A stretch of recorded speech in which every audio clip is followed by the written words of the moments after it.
I have been married to Sophia for 6 years. She was originally a favored daughter of heaven, but she accidentally fell from grace. I stayed by her side without leaving or forsaking her. Finally, her new work, Muse, became an instant hit, and the talented painter returned to the pinnacle of her career. A journalist asked her, "Who is the man in the painting?" She smiled tenderly and said, "He is the love of my life." On that day, I received her divorce agreement. The talented painter Sophia returned with her new work, Muse, and regained her former glory after many years. At the art exhibition, all of her works were sold at high prices, except for the most eye-catching one, Muse. It was a vivid oil painting. Under the gentle moonlight, the surface of the lake shimmered with broken light. The young man in white stood against the wind, holding flowers in his hands and smiling so charmingly that he could captivate everyone. She said, "This is not for sale. I wouldn't exchange it even for a fortune." The journalist asked her, "Who is the man in the painting?" She smiled tenderly and said, "He is the love of my life." On that day, I received the divorce agreement sent to me by Sophia. The money and the house were all to be mine, and she would leave the marriage with nothing. I watched the live video online and called her, saying, "Congratulations. The art exhibition was a great success." Her tone was indifferent. "It has nothing to do with you." "How can it have nothing to do with me?" I raised my voice and questioned, "Didn't you say you would leave with nothing? The income from the art exhibition is also marital property, and we should calculate it properly." There was a cold snort on the other end of the line. "James, you're really greedy for money." I sneered. "Money is more reliable than people." She was silent for a while. "I'll ask my lawyer to send you a new agreement tomorrow." I readily agreed. "Okay. From now on, we'll sever all ties of kindness and righteousness. We'll each go our own way." Before she could finish her sentence, I hung up the phone, as if every extra second of listening to her was a waste. It's hard to imagine that 4 months ago today, I was still praying to spend my whole life with her, holding hands until we grew old. That day was our 6th wedding anniversary, and it was also Valentine's Day. I secretly flew back from France, wanting to give Sophia a surprise. When I reached the downstairs of the apartment, I saw a young man standing alone in the snow with his luggage. His hands were red from the cold, but his voice was full of joy when he was on the phone. "Guess where I am?" I don't know what was said on the other end of the line. The young man's eyebrows and eyes relaxed, and he said softly, "I missed you, so I came to see you." I remembered the days when Sophia and I were in a long-distance relationship during our college years. When the longing became unbearable, we would also buy a ticket and rush towards each other without hesitation. Touched by this scene, I took out my phone and was about to call Sophia. In the next instant, I saw her coming out of the corridor. She ran straight towards the young man and threw herself into his arms. He held her tightly, as if he had caught a rare treasure. They kissed passionately and for a long time in the silent snowy night. I stood there stiffly, watching their surging love. When Sophia raised her eyes, she finally noticed me standing there dumbfounded not far away. I carried my luggage and walked forward with difficulty. Those few steps seemed like a distance of thousands of mountains and rivers. Her first reaction was to stand in front of that man to protect him. The young man was a bit puzzled. He leaned over and whispered in her ear, "Who is he?" For a moment, I didn't know what expression to put on. I stood still in front of them and said calmly, "I'm her husband." Hearing this, the boy strode in front of Sophia and took a protective stance. "This is my fault. Don't blame her." I laughed bitterly and looked at the woman behind him with a conflicted expression. "Aren't you going to say something?" Sophia pursed her lips, and her eyes darkened, as if she had made some kind of decision. She stepped forward and stood side by side with the boy, holding his hand tightly, their fingers intertwined, and said to me, "This is what you see." Perhaps the wind and snow were too strong, and my mind was numbed by the cold. Without questioning or arguing, I quietly turned around and went home. Sophia didn't follow me. The window on the balcony at home was wide open, and the cold wind was howling in. I could even imagine the look of surprise and joy on Sophia's face when she received the phone call, opened the window, and saw the young man standing gracefully downstairs. The easel beside it hadn't been put away in time, and the unfinished work on the drawing paper came into view. The protagonist was clearly the young man just now. He was holding a rose, his clothes fluttering in the wind, and there was a hint of shyness on his face when he saw his lover. Once, Sophia had painted me with such care. I met her when we were both 16 years old in high school. At that time, she was very famous, a rich girl, a top student and the campus belle, with all kinds of halos on her. I came from the countryside. There was a huge gap between us, and we shouldn't have had any intersection, but I happened to become her desk mate. I didn't do well in English, and my Mandarin had a bit of a rural accent, so I was often laughed at by my classmates. She stood up for me and was very patient in teaching me. The girl always spoke with a smile. When she smiled slightly, it was as brilliant as thousands of trees in bloom. I had a secret crush on her for a full 3 years and never dared to imagine that she liked me too. After the college entrance examination, she didn't apply to Stanford as everyone had expected.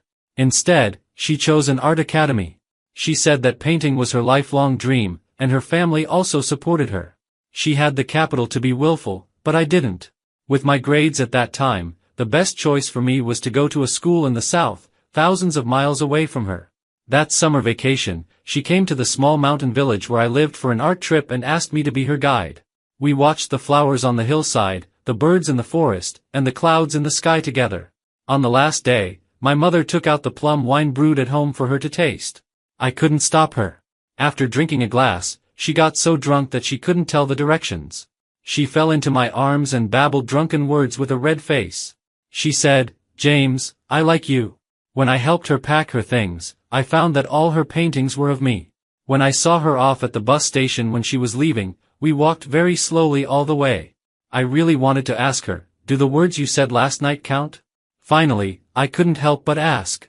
"Sophia, if I confess to you now, is it too late?" She looked at me and burst into tears of joy. "It's not too late. As long as it's you, it's never too late at any time." We got together. During the 4 years of long-distance relationship in college, I gave her enough love and a sense of security, making her clearly aware that she was the one being favored. She often laughed at me without restraint, saying, "James, you love me so much." I let her be mischievous. When she had had enough fun, I would lower my head and gently kiss her. From the age of 18 to 28, we were in love for 10 years. Countless yesterdays rushed through my mind. The suppressed emotions finally erupted, and I broke down and tore the painting to pieces. I sat alone on the sofa until dawn. When Sophia came back, she had a strange fragrance on her body, which smelled like the body wash in a hotel. When she saw me, there was a hint of guilt in her eyes. "I'm sorry." My eyes were red, and my voice was hoarse when I spoke. "When did it start?" She was very frank and told me about their past. The boy's name was Henry. He was a senior student at the art academy and also studied painting. She met him last year when she went back to her alma mater for the anniversary celebration. He admired Sophia's talent and was her loyal and passionate admirer. They were soulmates and often reminisced about Van Gogh under the starry sky together and had in-depth conversations about Monet's water lilies by the lakeside. She said that they were rare confidants and also true lovers. 10 years of our being together couldn't compare to the 10 months they had known each other. When Sophia talked about that man, her eyes were filled with tenderness, and her expression was gentle. She emphasized many times, "I really love him. I was insanely jealous. He's just a college student. He's interfering in someone else's marriage. How can he be a good person? Isn't he just after money?" Sophia looked at me, and her eyes gradually turned cold. "James, he's not like you. You only care about money." Her words deeply hurt me. Sophia was a natural romantic and always regarded money as something worthless. When she was in college, she was already a somewhat famous painter. Many people had offered a large sum of money to buy her paintings, but she refused all of them. Her paintings were always only given to those who were destined to have them. But misfortunes never come singly. The year she graduated, her family went bankrupt.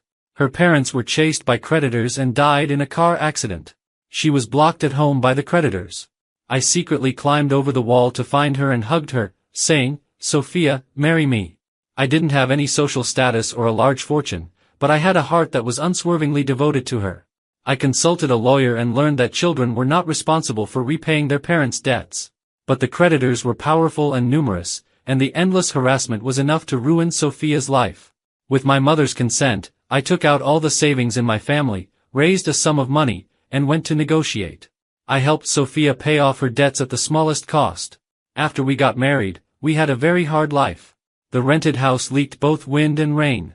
On typhoon days, the house became like a small pond. In winter, the strong wind blew through the house, and it was so cold that people couldn't sleep. We hugged each other tightly and talked all night long. Sophia tried to find the people who had once wanted to buy her paintings, but she only received humiliation. She had been too haughty in the past and had offended people. Now that she was short of money, she encountered setbacks everywhere. I felt very sorry for her and never allowed her to go out and sell paintings again. To make her life more comfortable, I took on 3 jobs every day. For every 100 yuan I earned, would spend 99 yuan on her. Once, I had a few minutes of transient blindness due to anemia. She was in a flurry taking care of me, and even the sound of her calling my name was trembling. She cried uncontrollably in front of me, "I would regret it for the rest of my life if I didn't marry you, but marrying you has dragged you down, which makes me feel even more desperate." I scolded her, "Silly girl, I've never thought of you as a burden." At that time, I felt very happy. "Let's get a divorce." Sophia's words pulled me back to reality. She was very determined and said, "I'll agree to whatever you want." My heart clenched tightly. "Don't you know what I want?" She didn't understand and just said, "You can set the conditions." I laughed out loud. "So you're really willing to give up everything for him?" Sophia lowered her eyes and dropped a bombshell, "James, I'm pregnant with his child." My heart shattered into pieces. I remembered that we once had a child too. In the 2nd year of our marriage, Sophia got pregnant. I was overjoyed. But she secretly had an abortion without telling me. With tears in her eyes, she said to me, "James, with our conditions, we can't afford to raise a child. Don't let him suffer in this world." Sophia said, "I'm sorry," to me many, many times. I held her in my arms, forced a smile, and comforted her, "It doesn't matter. We'll have a child in the future." That day, she hugged me tightly and kept repeating in my ear, "I love you." These words were like a spell that bound our hearts tightly together during the days when we had nothing. After that, I worked even harder. I'm good at reading people's expressions, and I gradually became successful in the workplace. My boss was engaged in import and export trade and often needed to entertain clients. I have a good tolerance for alcohol, so he liked to take me with him and would give me extra bonuses. Every day when I got home, I would vomit violently. Sophia would stay by my side all night and take good care of me. She always said, "Don't ruin your health by drinking for a little money." I didn't take it seriously. We should look at the long term. As time went by, I accumulated a lot of connections, and later I started my own red wine business. I went on business trips and entertained clients every day, and I was extremely busy. Sophia said again, "It's enough if we have enough money. Don't work so hard." But I had 2 wishes that I must fulfill. I always believed that Sophia's future would be full of stars and the sea. I hoped that she could paint as she pleased and not give up her lifelong dream of painting because of trivial matters in life. I also hoped that the child who was once given up could come back to us soon. Hard work pays off. Our life was really getting better bit by bit. In the 5th year of our marriage, we had a house and savings. I finally mustered up the courage to suggest, "Honey, let's have a baby." Unexpectedly, she wasn't very enthusiastic and just said, "James, it's not the right time yet." She told me that she had entered a bottleneck period and hadn't been able to create a work that satisfied herself for a long time. I tried to comfort her, "Your paintings are great. My friends all like them. Boss Zhang even said that he wants to buy one of your paintings to decorate his new house when he moves in next month." Sophia scoffed, "Those vulgar people don't know anything about art." I was stunned. Realizing that she had said the wrong thing, she immediately apologized and explained that she didn't look down on businessmen, but just hoped to be recognized by more professional people. She buried her head in my neck and said in a low voice, "I'm just losing more and more confidence." Perhaps at this time, there were already cracks in our relationship. But I was too busy to pay much attention to her changes. Soon after, Sophia's state gradually improved, and she often had a smile on her face. I thought she had broken through the bottleneck, but it turned out that her soul had found a new destination. The young man she loved was in his prime, untouched by the dust of the years. He would say that her paintings were like the flowers in spring, the rain in summer, the wind in autumn, and the snow in winter, the most beautiful things in the world. And I, as a businessman, cared too much about profits and was full of the smell of money, unable to resonate with her. "James, I'm sorry for you." Sophia's voice echoed in my ears. I was silent for a long as the time we had spent together. In the end, I was still unwilling. "I won't divorce you," I heard myself say. Sophia replied coldly, "It's not up to you." At that moment, I heard the sound of our love dying. When things between Sophia and me were at their worst, my mother got sick and was hospitalized. The doctor said it was the late stage of cancer. My father died early, and my mother had suffered all her life. When I got married, I was too occupied with my own problems, and she insisted on living alone in the countryside so as not to trouble us. Later, when our financial situation improved a little, I didn't have the time to keep her company. I felt very guilty. I had never made her enjoy a single day of happiness in her life. She was lying in the hospital bed, looking gaunt, and asked me, "Where's Sophia?" I forced a smile and answered cheerfully, "She's very busy recently. She's going to hold an art exhibition." I told my mother that Sophia had been appreciated by the Grand Master in the painting world, Mr. Maxwell, and that she was finally going to succeed. She smiled with relief. "Sophia has finally achieved her wish. Your life will definitely get better and better in the future. Mom can rest assured." I made up a random excuse and ran out of the ward, and tears couldn't stop streaming down my face. God really likes to play jokes on me. Shortly after our quarrel, Sophia received news from France. Mr. Maxwell, who had been in seclusion for a long time, suddenly expressed his interest in her paintings and wanted to meet her. The swift horse finally met its bosom friend. The two of them had a pleasant conversation and felt that they had met too late. Sophia regarded that boy as her lucky star. She said that it was he who helped her regain her original intention of painting, so she could have this opportunity. She would never know that it was an opportunity that I had tried my best to secure for her.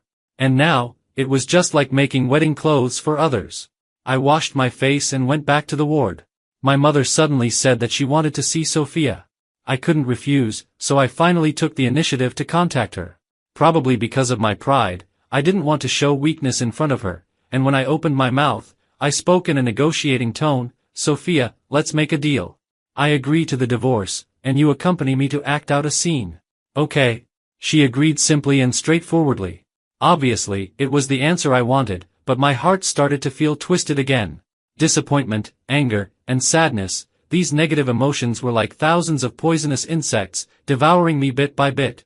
I thought I was probably going crazy. Sophia came on time. I hadn't seen her for half a month, and she looked even more graceful and charming. It seemed that she was doing well. We both restrained our expressions and pretended to be affectionate as we pushed the door open and entered the ward. My mother was lying in the hospital bed, barely breathing. When she saw us, her cloudy eyes lit up for a moment, and she struggled to sit up and talk to us.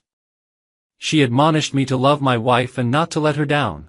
She also told Sophia to live a good life with me. My mother wasn't very talkative before. But this time when we met, she seemed to have endless things to tell us. I knew that she just couldn't rest assured. Sophia answered each of her instructions with a "okay." Finally, my mother placed our hands on top of each other and said, "Live a good life in this lifetime." I couldn't help but feel my eyes welling up. In fact, I really wanted to tell her that if she left, there would be no relatives left for me in this world. But now, the words were stuck in my throat, and I couldn't say anything. Sophia naturally patted my back, and her gentle eyes were very much like the 18-year-old girl she used to be. I was a bit dazed. After we left the ward, our hands were still holding each other. I found, rather shamefully, that I was still longing for that little bit of warmth in the palm of her hand. Can't we not get a divorce? A ridiculous thought circled in my mind. The ringtone of my phone suddenly rang, and Sophia let go of my hand. I looked at her in a daze, and the shadow of the young girl disappeared in a flash. She walked aside to answer the phone, and some fragments of the conversation drifted into my ears. It was all very ordinary conversation. I don't know what was said on the other end, but she blushed and scolded, "Shameless." Then she said coquettishly, "I'll be home soon." I looked at this woman and suddenly felt that she was extremely strange. After she finished the call and saw me looking lost, she frowned and asked, "You look pale. Are you sick?" As she spoke, she reached out her hand to touch my forehead, and I instinctively dodged. We were both taken aback. Her hand stopped in mid-air, and she said awkwardly, "We can handle the divorce when your mother gets better." My sinking consciousness finally cleared up, and I nodded and said okay. My mother's condition didn't improve, and she also had problems with her memory. Every once in a while, she would say that she wanted to see Sophia. She played along with me for 3 months, listening to those repeated instructions with me. Every time Sophia came to the hospital, Henry would call her frequently. Later, he simply came along with her. The day they showed up holding hands, I lost my temper and blocked their way, saying, "Get him as far away as possible." Sophia explained to me that he would wait aside and wouldn't let my mother see him. I refused to compromise and sneered, "You won't die if you show a little less affection." The boy who had been silent all this time suddenly stepped forward and angrily said, "Aren't you going too far? You're getting a divorce. Stop finding ways to make things difficult for people." He got more and more excited and almost got into a fight with me. "She's been so busy preparing for the art exhibition recently that she doesn't even have time to eat. I came along because I was worried about her." Sophia took his hand and soothed him gently. "Don't be angry. You'll scare our baby." Henry gave me a glare and looked down at her. "But I feel sorry for you." The way they showed their deep affection made my stomach churn. I scoffed, "She and I are still not divorced. Do you know that you being together is considered adultery? Or should I say you're renting her, using her for a fee?" Sophia was stunned, and tears welled up in her eyes. "James, are you crazy?" Henry gritted his teeth and glared at me. "A grown man talking so meanly. No wonder your wife looks down on you. I don't want to endure it anymore. She can only choose between leaving with me today or staying with you."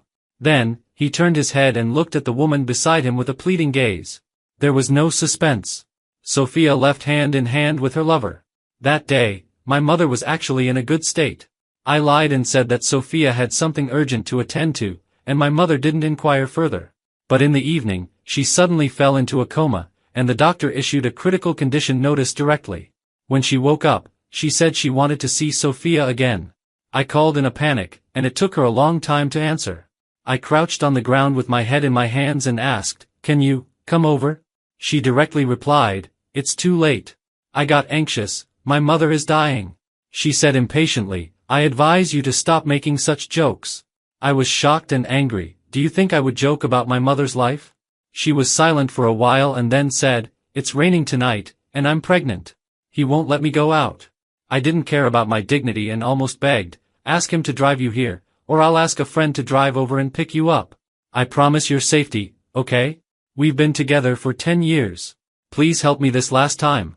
She sighed, "I'll discuss it with him." I seemed to have grasped a glimmer of hope and rambled, "Was it my fault for the quarrel today? As long as you come tonight, I'll agree to whatever you want, okay?" The sky was filled with thunder and lightning, burying the sound of my shattered self-esteem in the night. A hoarse voice came from the other end of the phone, faintly tinged with lust. Sophia let out an extremely unnatural moan and softly scolded, "Stop being naughty." The phone was then hung up. When I called back, no one answered. That day, she didn't show up until late at night. My mother noticed something was wrong and asked carefully, "Did you and Sophia have a fight?" I tried to act casually, "No, she's on her way here." Her brows furrowed more and more tightly, and she asked me to make the call so she could talk to Sophia. But the other party had already turned off the phone. Later, my mother's consciousness gradually faded, and she mumbled, "Son, if you're not living a good life, how can I rest in peace?" At dawn, she passed away. When she died, she held my hand tightly and refused to close her eyes. My world collapsed into ruins. I took my mother's ashes back to the countryside for burial, and Sophia followed.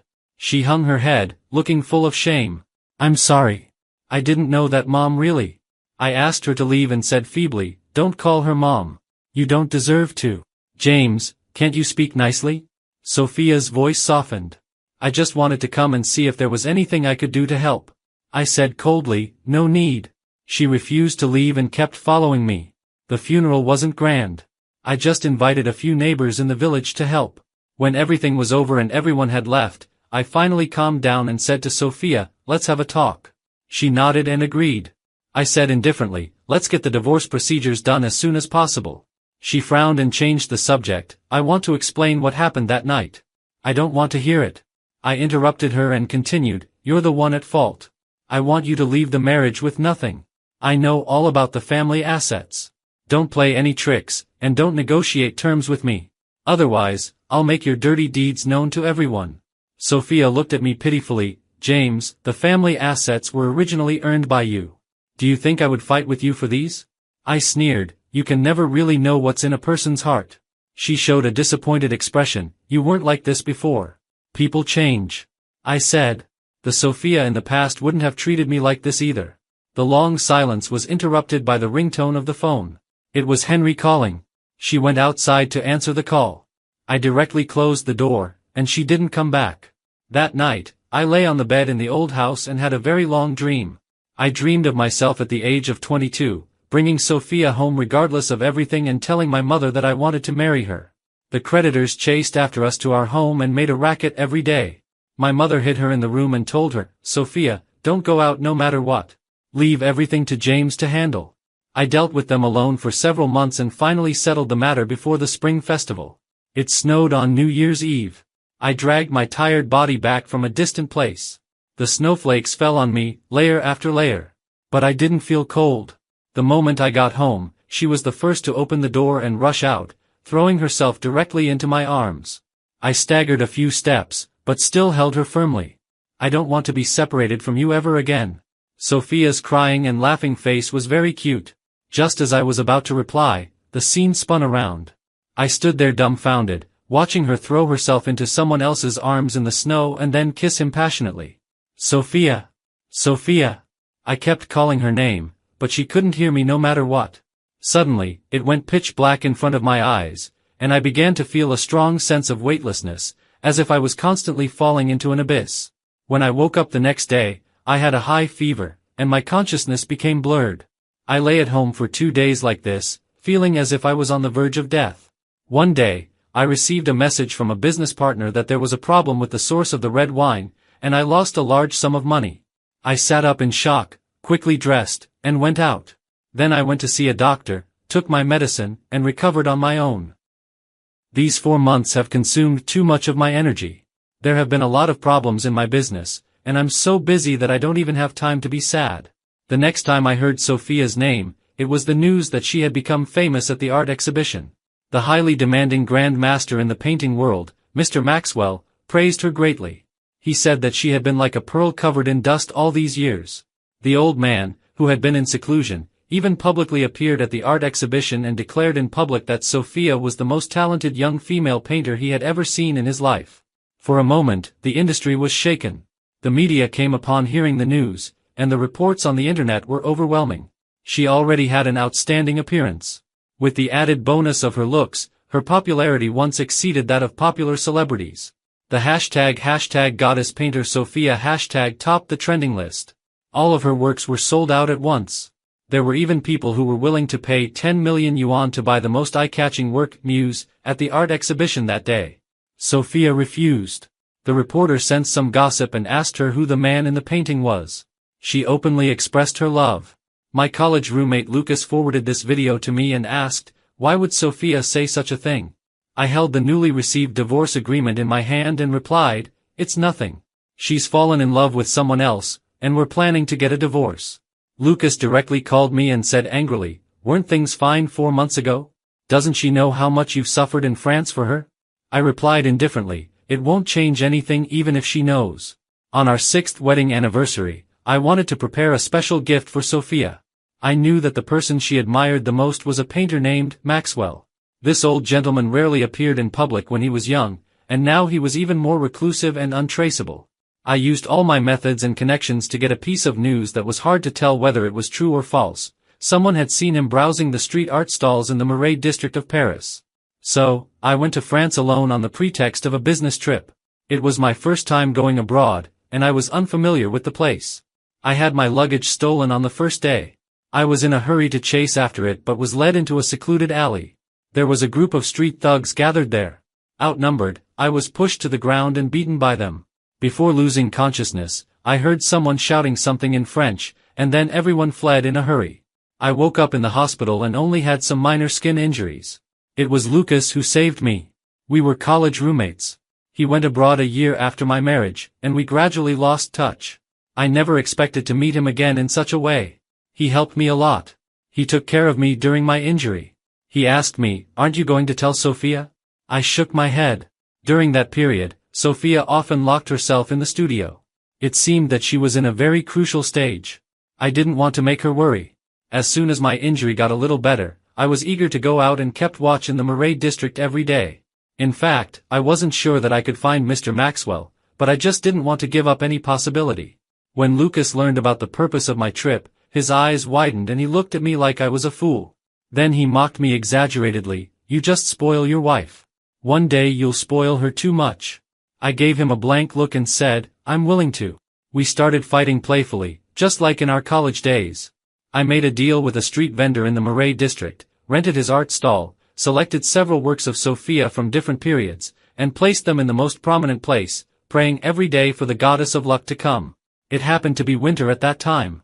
Besides sleeping, I spent all my time on the street in the cold wind every day, and my ears got sores from the cold. Lucas always bought medicine for me while complaining, bringing trouble on yourself. After staying in France for 3 weeks, with Valentine's Day approaching, I planned to return to my home country. This trip abroad was indeed too impulsive. It was reasonable that I couldn't find the person. I thought I would take action again when I had more definite news next time. Then the accident happened quietly. On the last day, when I was about to close the stall, Mr. Maxwell appeared and took a fancy to Sophia's work when she was 18 at a glance. He smiled and asked me who the creator of this painting was. I proudly told him Sophia's name. He pointed to the "Not for Sale" label pasted on the edge of the painting and asked again, "Not for sale?" I nodded and said, "This is my personal collection." "Then why put it out?" I said, "I hope more people can see this amazing painter." He seemed to be deep in thought. He looked at the painting for a long time and finally left with a smile. I knew about this gentleman's temperament. He was well known for cherishing talent. He had discovered many unknown young painters in the past, and now they have all become big shots in the industry. I knew that Sophia's opportunity had come. Things went much more smoothly than I expected. I thought that talented people were destined to see the light through the clouds. I was truly happy for Sophia. She was one step closer to her dream. On our wedding anniversary, I lied to Sophia that I couldn't come back from France and wanted to give her a surprise. But her reaction was very indifferent. She just said, "I see." At first, I was a little sad. But when I was boarding the plane, I saw that she posted a sentence in her WeChat moments, "Missing is separated by mountains and seas." The depression in my heart immediately dissipated. On the way back, I was still fantasizing about our bright future. How ironic. In fact, her missing had long been given to someone else. "Don't you feel unwilling?" Lucas asked me. I answered calmly, "Of course I do. But what's more important now is to live my own life well." He let out a sigh of relief and said, "James, sometimes you're incredibly rational." I smiled and said, "Thank you for the compliment." After hanging up the phone, it became quiet around me. I clicked on that video again. Sophia smiled gently and affectionately in front of the camera. She said that that boy was the love of her life. Sure enough, I still felt uncomfortable. I dialed the phone and told Sophia that the income from the art exhibition was also considered premarital property. If we got a divorce, it should also belong to me. She mocked me and then agreed. It seemed that she was really eager to marry the person she loved. I tried to think of that trip to France as an investment. Now that I had reaped a large amount of wealth, it wasn't a total loss. Thinking like this, I gradually made peace with myself. Money was indeed a good thing. That day, I opened the best red wine for myself and drank until late at night. The next morning, I was woken up by a phone call. Lucas's voice sounded both far and near, "Open the door." I staggered out and opened the door. I saw him carrying luggage and wearing a disgruntled expression. "You didn't tell me about such a big thing at all. You're not being a good friend." I stood there stunned. He opened his arms and smiled at me, "Buddy, I'm here to keep you company." I hugged him and said movedly, "You're really a great brother." But it turned out that I was moved too early. For a man who was going to get a divorce, a man in love was simply a poison. In the evening, I was waiting for him to team up for a game. He took a long time to reluctantly hang up the video call with his girlfriend. I grabbed his neck and said resentfully, "Isn't it a bit too much to show your affection in front of me?" He smiled shamelessly, "This is called fighting poison with poison." I actually admired him. He had been hurt so deeply in the past, yet he could still live so freely. "Do you regret loving her?" As soon as the words came out of my mouth, I began to regret it. Hearing this name, Lucas didn't show too many emotions. He just said, "For a relationship, just because the ending is not satisfactory doesn't mean it's a tragedy." I thought about this sentence seriously. I thought that I didn't have to hate the 18-year-old Sophia because of the 28-year-old Sophia. The girl who had amazed the years was just gone. I would accept it and gradually let it go. A month later, Sophia and I got the divorce certificate. I bought a vineyard in Montmartre, Paris, and planned to go to France to learn winemaking by myself. Lucas had already settled there and welcomed me to go there. On the day I went abroad, Sophia and Henry held a grand wedding. The bride was wearing a high-end customized wedding dress and was adorned with jewels. I remembered that when we got married, we were really poor. The wedding dress was just a small white dress that cost 200 yuan, and the bouquet was a kapok picked by the roadside. It was as simple and plain as our love at that time. The past was gradually fading away with the wind. Everything had changed. I boarded the plane and headed towards a brand new life. My life gradually became peaceful. I thought I would never have any more contact with Sophia. Unexpectedly, a year later, when I returned to my hometown to sweep the tombs, I met her again. Sophia was standing in front of my mother's grave holding a bunch of white chrysanthemums. When she saw me, there was a flash of surprise in her eyes, and she called out in a hoarse voice, "James." I asked in a deep voice, "What are you doing here?" She took a few steps closer to me and answered eagerly, "I thought I might meet you. You sold the house and changed your phone number. I couldn't find you no matter what." I distanced myself from her and asked coldly, "Do you have something to say?" The mountain wind blew up some fine sand. Perhaps it got into her eyes, and her eyes began to turn slightly red. "I just want to talk to you." It was as if I had heard the most ridiculous joke. "Sophia, you have a husband now. Leave. Don't be an eyesore in front of my parents' grave." She turned a deaf ear and didn't move at all. Since I couldn't drive her away, I simply ignored her. "I want to explain what happened on the night your mother passed away." Sophia kept talking on her own, regardless of whether I wanted to listen or not. She said, "I was going to go out, but he stopped me. I accidentally had a threatened abortion." I perfunctorily replied, "Oh." She hung her head and said in a sorrowful tone, "James, I had a miscarriage that night." My hand that was placing the offerings paused slightly, but I still didn't say anything to her. After a while, she suddenly said again, "If I had come that night, would you not hate me so much?" I raised my head and met her eyes, where the sadness was clearly visible. I didn't understand what the meaning was of her showing such an expression now. I quickly withdrew my gaze, pretending not to see anything. I burned 3 sticks of incense for my parents and reported my current situation to them, telling them that I was living very well now. After the sacrifice, I went down the mountain. Sophia kept following me and talked a lot. She said that we used to see the flowers on the hillside, the birds in the forest, and the clouds in the sky together in the village. She remembered everything. "But Sophia, the flowers on the hillside no longer bloom, the birds in the forest have flown away, and even the clouds in the sky are no longer in their original shape. Everything has changed. The house in my hometown hadn't been cleaned and wasn't livable. After staying in a hotel in the town for one night, I flew directly back to France. Meeting Sophia again didn't stir up much emotion in my heart. Coincidentally, Lucas had established his own clothing design brand and became busy. I hired people for my vineyard and was very idle usually, so I spent all day in the studio helping him. I joked, "The two of us who study trade, now one is a tailor and the other is making wine. We're really not sticking to our original occupations." He shook his finger, No, life is a process of gradually seeing oneself clearly." During our casual chat, I asked him, "When did you develop an interest in fashion design?" He hesitated for a moment and replied in a low voice, "When you married Sophia." He said there was something I had never known. "Do you still remember the wedding dresses you wore at the wedding? The patterns were exquisite, but the price was incredibly cheap. You always thought I asked a friend to help with it, right?" I nodded. He continued, "In fact, Sophia was reluctant to spend a lot of money and only bought the simplest white dress and suit. But she didn't want you to feel that she was being treated unfairly, so she drew the patterns herself and then consulted my designer friend. She embroidered the patterns on stitch by stitch. And the veil was also made by herself. I didn't even know she could do needlework. At first she couldn't, but my friend was really amazing. She was also very smart and learned it in just a few days. She was afraid that you would blame yourself, so she didn't let me tell you." He said that at that time, he was only in charge of doing the odds and ends. But when he saw us put on the clothes, he still felt a great sense of accomplishment. Our thoughts drifted back to the past together.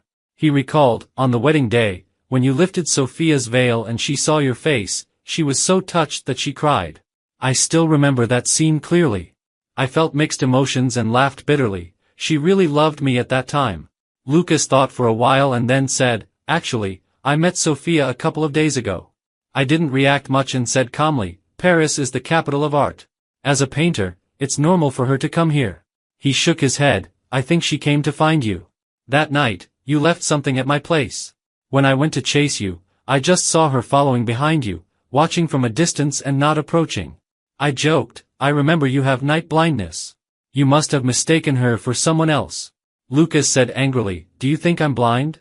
I even had a few words with her. Buddy, I specifically told her about the time you came to Paris to find Mr. Maxwell. We can't do good deeds without leaving our names. I remembered this incident and gave him a thumbs up. Lucas sighed. After she heard it, she was completely stunned and looked lost. She was kind of pitiful. I paused and said, "It has nothing to do with me anymore. A very capable girl came to my vineyard and took excellent care of my grapes. Thanks to her, the newly brewed wine was of high quality, and I got a big order." Unexpectedly, it was such a coincidence that the client who ordered the wine held a banquet and invited many celebrities in the art world, and Sophia was among them. When I went to deliver the wine, I met her and Henry. The two of them were in a strange state, talking very little, not like a newlywed couple at all. I didn't stay long and left after signing the order. When Sophia saw me, she followed me out, and Henry didn't react much either. I was walking in a hurry. Sophia trotted forward and grabbed my hand. The moment our skin touched, she quickly let go of my hand. "I'm sorry. Sophia, what do you want to do?" "James, She hesitated, and I lost my patience. It was as if she suddenly thought of something, and her lifeless eyes lit up instantly. "I want to paint a landscape picture of France. Could you be my guide?" Afraid that I would refuse, she added, "You can set the conditions as you like." I replied, "I'm not short of money." She slumped and said almost pleadingly, "James, could you please give me a chance to make up for it?" I looked at her coldly. "Make up for what?" "I already know about Mr. Maxwell." I said calmly, "You were chosen by him because you have the ability yourself. I also received money from you. We don't owe each other anything." Sophia lowered her head and murmured softly, "Why didn't you tell me at that time?"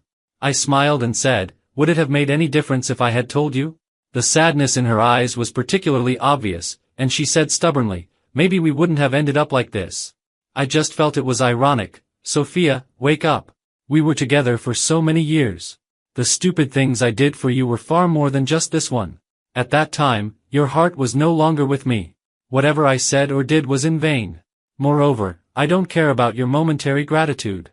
Perhaps I had once fantasized about such a scene, where the heartless person would suddenly wake up and regret what they had done. But when this moment really came, I didn't feel particularly satisfied. How did the once stunning girl turn into what she is today? I paused and said seriously, "Sophia, don't make excuses for yourself, or I will look down on you." She became completely stiff, and her face was filled with a painful expression. "Just follow the path you have chosen." After saying that, I didn't look at her anymore and walked away without looking back.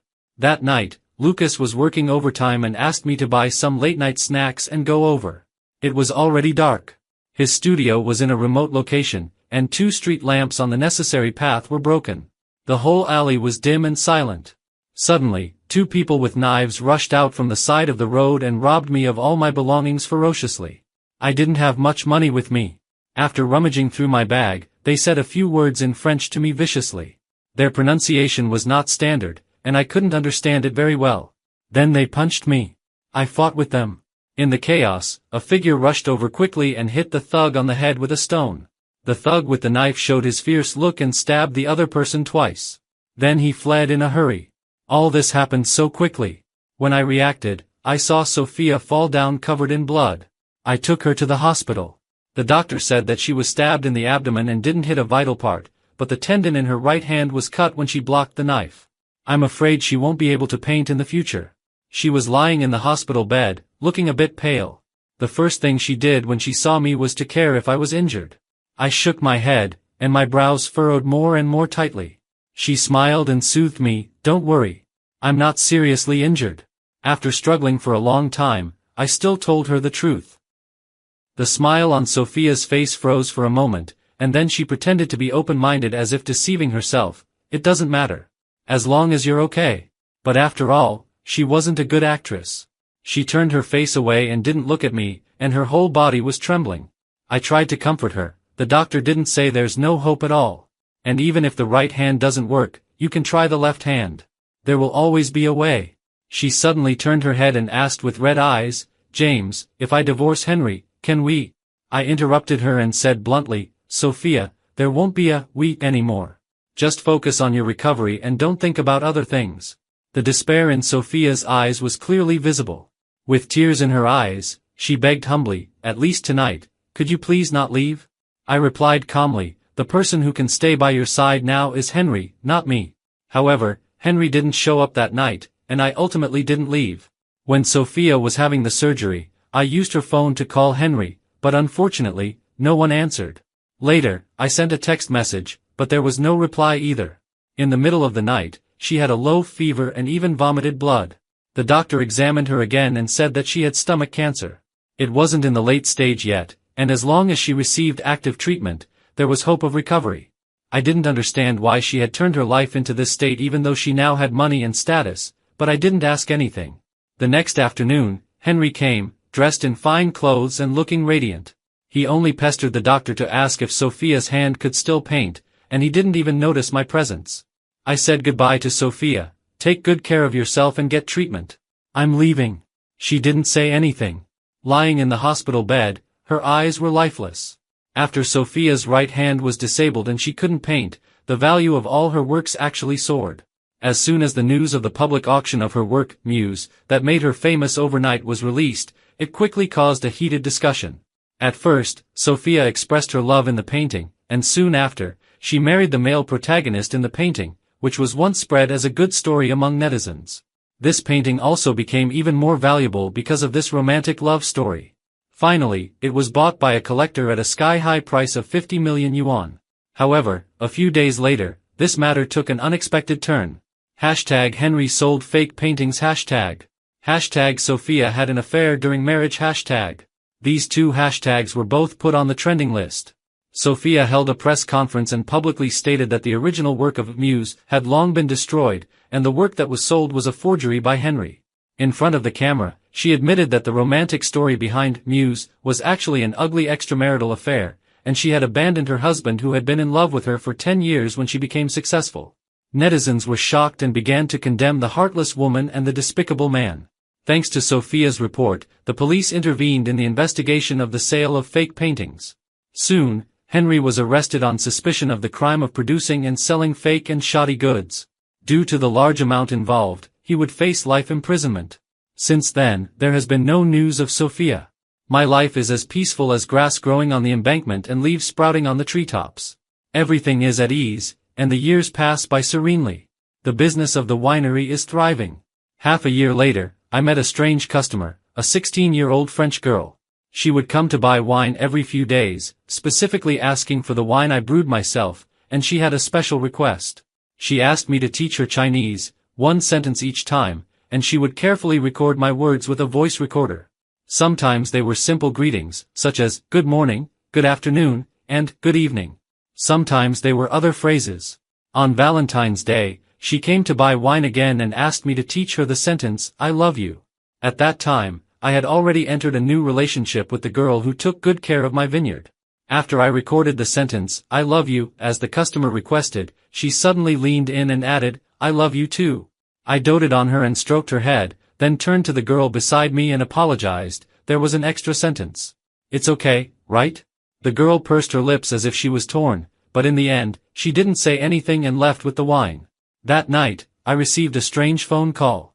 The person on the other end didn't say a word, just remained silent for a long time. I thought it was probably a wrong number. Coincidentally, my girlfriend called me for dinner, so I just hung up. After that, the girl never came to my vineyard again. Sophia's name reappeared in the public eye not long after Valentine's Day. I stared at the hashtag Sophia's posthumous work hashtag on the trending list for a long time, stunned. The news said that her body was found in an old farm in France. She was plagued by diseases and lived in poverty when she died. The only relic was a painting named Beloved, with the protagonists being a newlywed couple in wedding attire. The bride was wearing a white dress and holding a bouquet of kapok, and the groom gently embraced her in his arms. Both of their faces were covered by veils, hazy and not clearly visible. Industry experts all commented that it was Sophia's best work in her life. Netizens were more concerned about whether the painter was missing her former lover or had met a new confidant. I looked at the bouquet in the bride's hand, and my memories drifted back to the past. In the year I married Sophia, the kapok flowers bloomed especially early. I picked some and tied them into a bouquet with a ribbon. She asked me, why not roses? I smiled mysteriously and said, because I liked the symbolic meaning of the kapok flower. I married the boy I liked at first sight when I was young, and we made an agreement to stay together for a lifetime and never part until we grew old. Although the days after marriage were poor, they were still sweet. When did things start to go wrong? Looking back now, it should be when we lost our first child. That was the first time I felt so deeply the powerlessness of life. After this incident, he worked even harder. He was meticulous in his calculations every day, and all he could think about was money. My paintings couldn't be sold, so he found another way.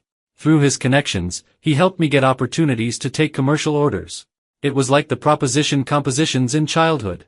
I just had to paint according to the customer's requirements. Each work had no soul or thoughts of its own, just aiming to satisfy the customers. I didn't like it, but it was the opportunity he had fought for, so I should cherish it. Our life was indeed getting better bit by bit.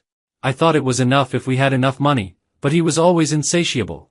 He was so busy running around every day that he didn't even have time to talk to me more. He would introduce his business friends to me and skillfully raise his glass to them, saying, "I hope you all will support me in the future, bosses." Those people, out of courtesy, would spend a lot of money to buy my paintings and then joke, "Miss Sophia has married a good husband." To be honest, I hated the way he groveled.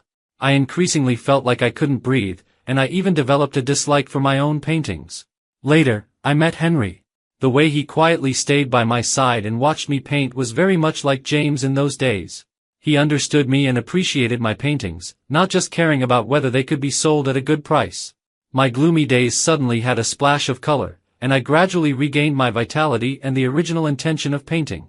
I admit that I couldn't help but be attracted to him. I thought that this clean and pure young man was the lover destined for me. And James and I were wrong from the very beginning. On our 6th wedding anniversary, James discovered our relationship, and I made my decision. After leaving James, I felt very relaxed.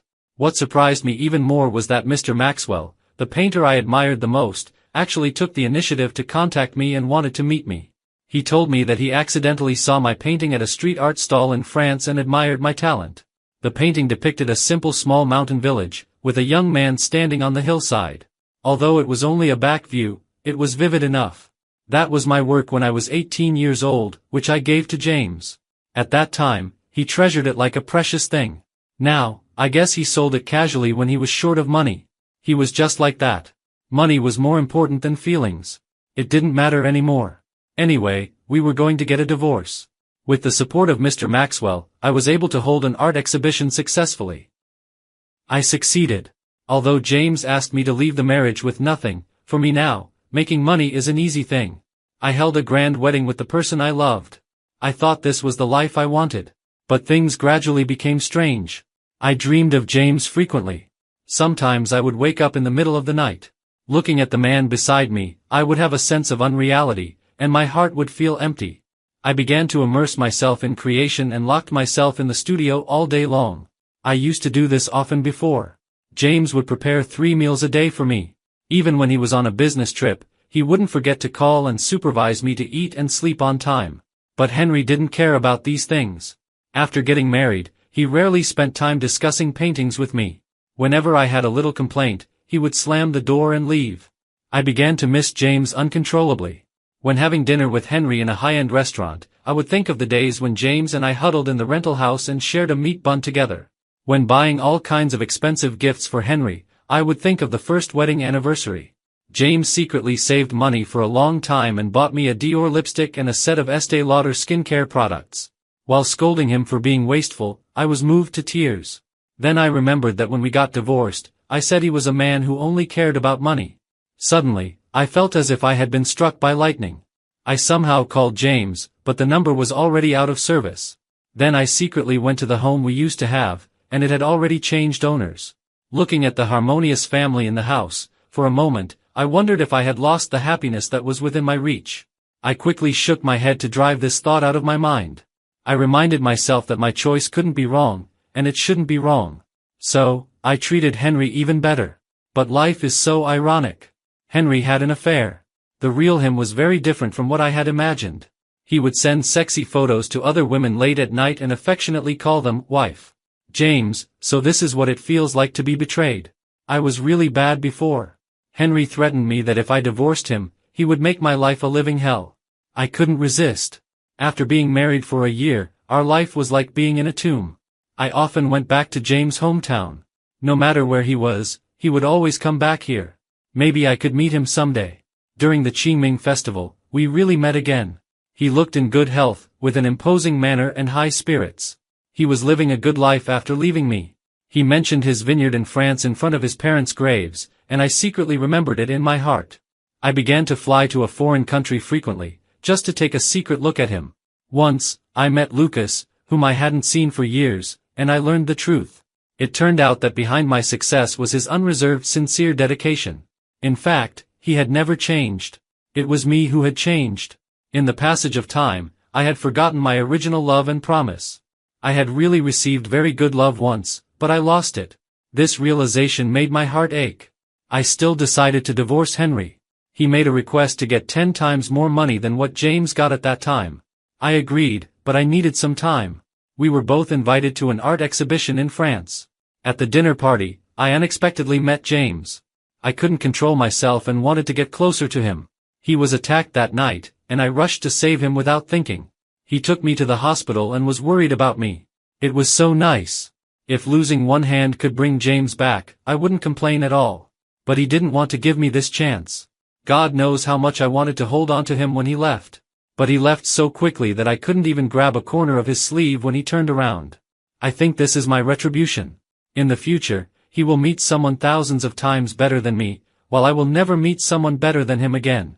After returning to the country, I was ill for a long time. During my hospitalization, Henry never came to visit me once. Not long after, I got the news that Muse had been auctioned at a high price. But I had clearly destroyed that painting. The only explanation was that someone had made a fake. I went home to confront Henry, but in the room, I saw 2 entangled bodies. It turned out that our marriage was even more disgusting than I had imagined. Henry had a girlfriend he had been in love with for many years. She had developed bad habits and owed a lot of high-interest loans. He married me just for the money. He negotiated terms with me. Since my right hand was disabled, it was equivalent to losing my means of making money. As long as I kept silent, we could split the money from selling the paintings equally. Henry told me that he really loved that girl, but she owed so much money that she would die if she couldn't pay it back. It turned out that he also had a heart, but it was attached to someone else. He was even willing to take risks for that person. He was both hateful and pitiful. I held a press conference, and both he and I had to pay the price for our actions. On the day of his sentencing, we got divorced. He had already emptied all my assets, and I was left with nothing again. I started trying to paint with my left hand. The quality of my works was far inferior to before, but when I put them on the street, I could still sell them for some money. It took me half a year to save enough money to go to France. The doctor said that my stomach cancer had advanced to the late stage, and I wouldn't live long. If possible, I want to be closer to him when death comes. I rented a dilapidated farm near James' vineyard. Next door lived a kind couple, and they had a lovely daughter. I often asked her to buy wine from James for me and record a sentence for me each time. I really missed hearing his voice so much. The wine he brewed was my medicine. In a state of drunkenness, it allowed me to briefly forget those piercing pains. I often saw James in my dreams. He was wearing a neat suit and looking at me tenderly, saying, "Sophia, we're married." When I woke up, the deep yearning began to torture me again, and I poured all of it into my paintings. It turned out that even with just my left hand, I could paint James extremely well. After all, when I was young, I had already drawn his features countless times. I painted myself beside him and named that painting, Beloved. But James' eyes stared straight at me, making me feel flustered. He must hate these 2 words. I used oil paint to draw a veil to cover our faces and selfishly added these 2 words to the painting. If there is an afterlife, I will never let go of your hand again. I curled up beside the painting, letting loneliness and despair engulf me. In the blink of an eye, it was Valentine's Day. My body had reached its limit, and I realized that I was going to die soon. At a time like this, should be able to be willful once. I asked the girl next door to help me record the sentence, "I love you." But she told me that the recording wasn't successful. What a pity. At night, I couldn't help but call James. What should I say? Before I was ready to speak, I heard a woman's voice. She called his name coquettishly, and James replied to her in a somewhat doting tone. That was the voice of someone in love, which I used to be most familiar with. I understood that I had finally lost him completely. He hung up the phone directly, and I vomited a mouthful of blood. When everything in front of me was completely engulfed in darkness, I saw the bride in the painting lift the veil and look at the groom beside her. She was holding a kapok in her hand and asked, "Why not roses?" He smiled mysteriously and said, "Because I like the symbolic meaning of the kapok flower." I suddenly remembered that I had once told James. I like the kapok flower the most because its symbolic meaning represents the motto of love. Cherish the people around you and the happiness in front of you.